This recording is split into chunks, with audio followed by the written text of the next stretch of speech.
An old car hurtles down a deserted U.S. highway in the dead of night. Its headlights, the only beacons in the Arizona desert. The landscape stretches out, barren and desolate under the vast, inky sky. The car seems utterly alone. The engine screams into the night. Narration: Jason Promet. It was supposed to be a simple road trip. The car races into the darkness. Inside the car, David's determined gaze pierces the night as he drives, the dashboard clock ticking towards midnight. Beside him, Emma stares out into the darkness, her face a canvas of excitement mixed with apprehension.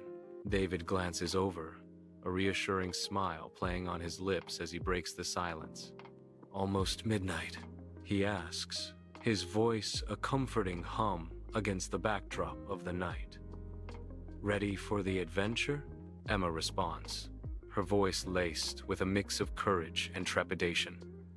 "As ready as I'll ever be." Little do they know, fate is about to take the wheel, steering them down a path they never anticipated. Under the stark moonlight, the car turns onto Route 66, its cracked asphalt a grim path into the unknown. Abandoned gas stations stand like ghostly sentinels, casting long, eerie shadows across the desolate highway. Dilapidated motels whisper tales of forgotten travelers and broken dreams, their silence heavy with secrets. A strange, unsettling sound drifts in from the darkness, barely audible above the engine's hum.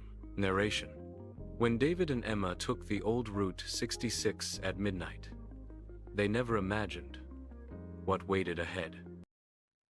On a deserted highway, a beat-up car speeds into the night, a lonely silhouette against the barren landscape. A thick fog descends with unnatural speed, swallowing the road whole. Visibility plummets, cloaking the car in an eerie silence. Mark, weary behind the wheel, strains to see, his knuckles white as he grips the steering wheel. Beside him, Sarah anxiously scans the fog-laden surroundings, her unease palpable as the car slows to a crawl. A broken neon sign sputters feebly through the fog, barely revealing Whispering Motel vacancy. Dilapidated and deserted, the motel stands shrouded in oppressive fog, paint peeling, and windows boarded. Mark and Sarah exchange uneasy glances, their faces barely visible in the gloom. Mark asks, his voice hushed, "Did you see that on the map?" Sarah responds, her tone laced with bewilderment. "No, nothing. It's like it just appeared." Mark cautiously pushes open the motel room door, revealing a stale, musty interior under a dim, lonely bulb. Threadbare carpets and stained walls speak of neglect as Sarah enters, her face etched with unease. "This place feels wrong," Sarah whispers, her voice barely audible in the oppressive silence. A sudden creak echoes from the hallway, slicing through the quiet. Mark tenses, his eyes darting towards the door, alert and wary of unseen threats. "Let's just get some sleep," Mark says, his voice strained. "We'll figure it out in the morning." Flickering lights cast eerie shadows across the silent lobby, where dust motes swirl in the dim light. Old, worn furniture sits cloaked in dust, bearing silent witness to forgotten stories. Jason and Anna cautiously step into the heavy, still air, their figures swallowed by the gloom. Each footstep echoes in the oppressive silence, amplifying the sense of foreboding and mystery. An old man sits behind a high wooden desk, his unnaturally wide smile failing to reach his eyes as he stares ahead. His face is devoid of emotion, an unnerving mask in the dimly lit lobby. Jason recounts the unsettling encounter. The receptionist stared at us without blinking. His voice was dry, like he hadn't spoken in years, Jason recalls, a chill in his voice. Dust-filled shadows cling to the corners of the dimly lit lobby, the scent of decay heavy in the air. Jason and Anna stand before the reception desk, their faces reflecting a shared sense of foreboding.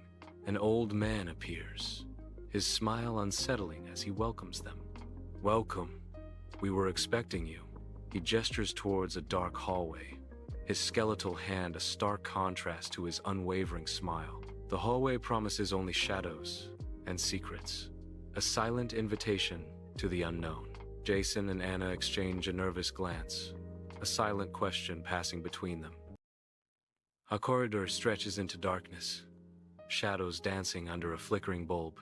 Aged, peeling wallpaper hints at decay, the bare wall exposed to the haunting night. Emma stands at the corridor's edge, her hesitation palpable in the dim light.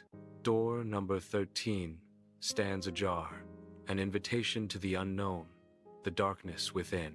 A palpable sense of dread hangs heavy, an unseen force lurking in the shadows. Emma walks slowly down the dim corridor, her footsteps echoing, each step marking the passage of time. The peeling wallpaper seems to writhe in the shadows, telling silent stories of neglect and decay. She approaches room 13, an ominous number looming ahead, a sense of foreboding growing. A sudden cold breath brushes the back of her neck, and an icy chill runs down her spine. She freezes, her heart pounding wildly against her ribs, a frantic drumbeat in the silence. As they entered room 13, a cold breath touched Emma's neck. Emma whirls around, eyes darting, but the corridor remains empty.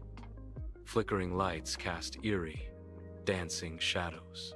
Her gaze locks onto room 13, a chilling blend of fear and curiosity etched on her face. The bulb flickers, casting shadows that stretch and distort reality. The door to room 13 seems to beckon, creaking open just a bit, inviting her into the unknown.